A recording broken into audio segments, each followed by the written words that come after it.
What's up mga kainsan? Yan mga kainsan, magandang umaga po. Yari na mga kainsan ang ating talong. Huling pruning mga kainsan. Bali ano ito? Huling pruning. Bali ito 7 months. 7, 8, 9, 10, 11, 12. Ano na lang mga kainsan? 5 months na lang tayong pipitas dito. Huling pruning na po ito. Yan. Ito po ay na-pruning na natin noon.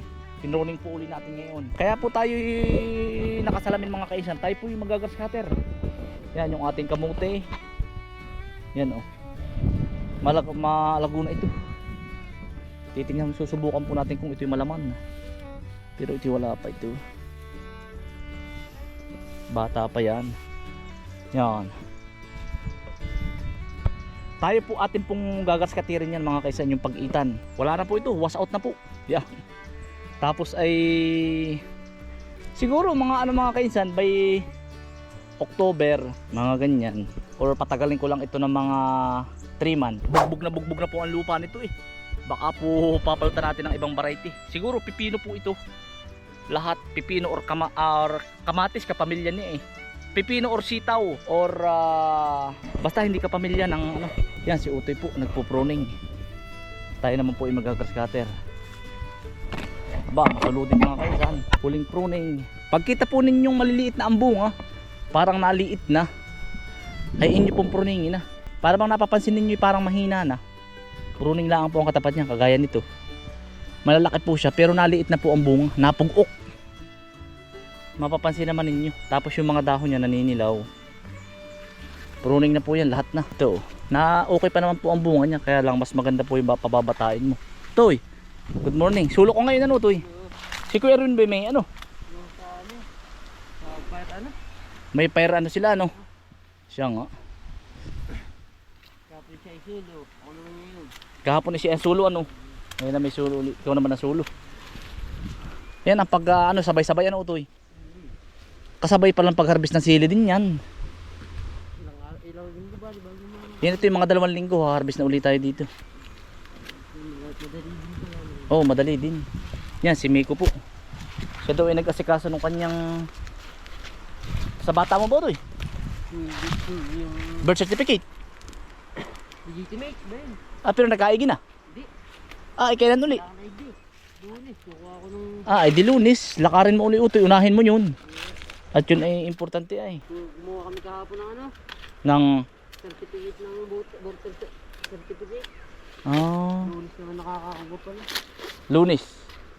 Yung bunga ng mga kaisang kinukuha din po. Yan mga kainsan. Yan po ay huwag kayong manghihinayang. Kasama po yan sa ano. Kasama sa paglaban ng talong. Kung maaari mga kainsan, di ba noon ang pagpa-pruning ko noon napaiksi. Kung gusto niyo pong bumunga agad, habaan niyo po ang pruning. Yan kagaya ganitong sanga po, sampol. Yan. Hahawanin na po natin ito. Grass cutter na po tayo. Ito. Yan. Makikita po nyo ito yung masukal ngayon. Mamaya hawa na po yan. Doon tayo magsisimula. Yung iba naman mga kainsan, may mga diskarte din. Kanya-kanyang diskarte eh. Ay di may nakausap ako. Si tatay, saryayahin. Si Mang Efren. Ayan, napakalawak ng ano niya. Nasa ilang hektarya yung kanyang talungan. Alam mo mga kainsan, ang diskarte niya ay di kumbagay mahal ang talong. Pag mahal ang talong, hindi siya hindi siya asikaso. Tapos ay pagmura ang talong, pinopruning niya. After 2 months, minsan nataas uli ang talong. Di pag-pruning niya ganito, wala ka, hindi ka magi-spray, walang gastos. Kanya-kanyang diskarte din mga kaisan, iba't iba din. Pagmura, pruning. Tapos dilalago uli. Kaya sa loob daw po ng isang taon, siya daw ay nakakatatlong pruning 4. Ay sabi ko ayos din po yung diskarte mo ano. Yun daw ay sarili niyang diskarte. Ay siguro ngay ayos din yung ganoon. Halimbawa saka daw mahal. Saka daw niya pipursahin sa pataba. Sabi ko ayos nga ano. Ay di ang atin naman ay ano. Sariling ano nga din eh. Pinopruning ko ay pagpangit na. Pag maliliit na ang bunga. Dahil nanghihinayang din po ako eh. Kahit mura po naman ang gulay, may tinutubo din po. Kaya nga kanya-kanya nga din po. Ako'y mahinayangin po ay. Tumubo po ako ng ng 3,000, 4,000 sa isang pitas, ay di ayos na rin. Hindi man ako makinabang, ay di yung aking mga mamamao pa. Yung mga tumubo ng 1,000 masaya na po. Pagka nadyan ang biglang sisipunin. May pag-uuling pa nga ako utoy dati. Diyan sa linang yan ang pagkakahirap din eh. Guuling ako at gawa ng biglang ang lalagnatin ang bata. Ang bata naman ay biglang nilalagnat. Ha? Yeah. Sa awa naman ng Diyos yung dalaway nakaraos din utoy Ha? Oo. Basta't pag hanggat hindi nagse 7 years old, yan ay hindi masaktin utoy. Masaktin. Pero pag nag 7 years old na 8, wala na yan. Dati kami buong buhay nasa ospital ay. Biglang sisipunin. Lalagnatin. Kasama sa nagpapamilya. Ilang buwan na ba yung anak mo, Toy? Ha? 6? Laki na pala. Mga kaisan, magagas-cutter po muna. Panlagay ko sa mukha.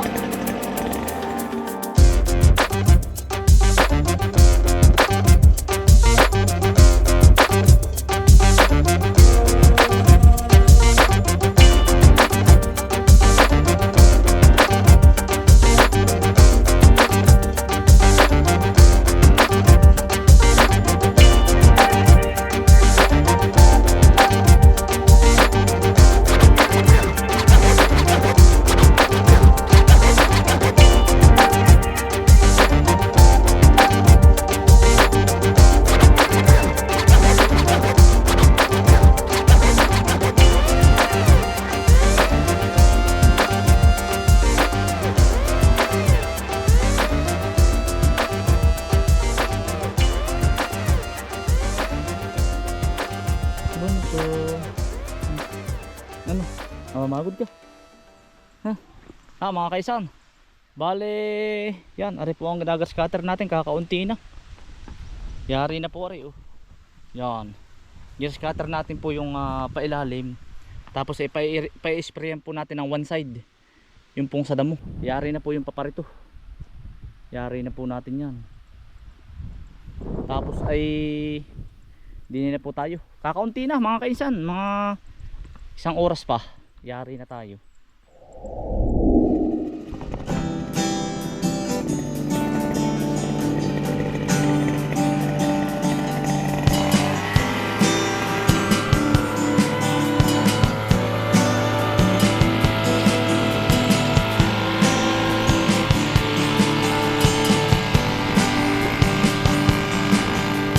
Sipag at tiyaga ang kailangan upang ang pangarap ay makamtan.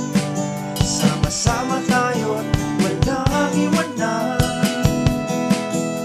Tunay na samahang kainsan. Huwag kang titigil mangarap, kaibigan. Pagsusumikap ay iyong dagdagan. Pagbibigayan at tutulungan. Tunay na samahang kainsan.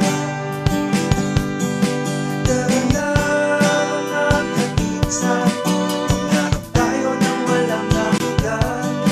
Magsumikap at sipagan para sa ating kinabukasan. Tara na mga kainsan, sa tagumpay walang maiiwan. Magtulungan at magmatalan, tunay na samahang mga kainsan.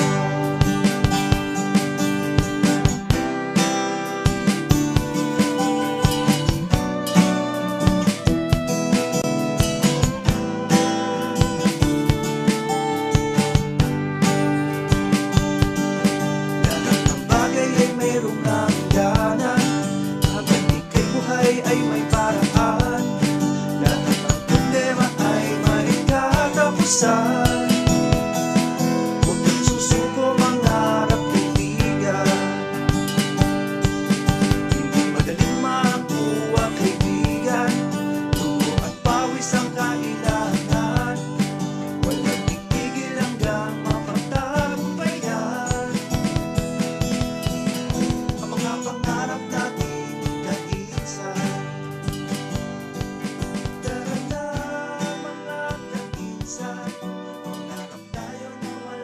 Yeah, Monday yari lahat mga kaisan hanggang doon. Sa dulo. Yari.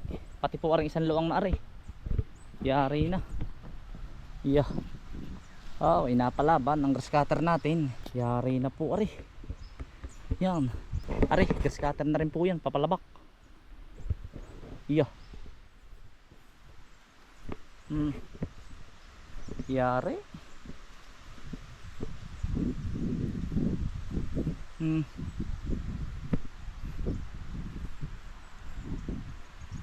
Ang natira lang mga kaysa na ari, manipis na po ari at ari po yun na napag-grass cutter ko na rin kay Utoy.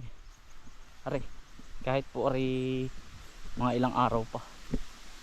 Grass cutter na po ari ay. Kayang-kaya na po ito ng one side. Padatnan po natin ng malaking tubig yan sa gabi hanggang sa malumlum para po ang dahon mas mabilis po siyang tumubo. Ay paano mga kaisan? Tatapusin ko na rin, kakain naman po ng tanghalian. At tayo naman po ay papunta doon sa Ilaya. Nagpapatabas na po tayo doon ng yung gagawing gulayan. Bago po. Yan mga kaisan, maraming salamat po sa inyong pagsama. Stay humble and God bless. Peace. Bye.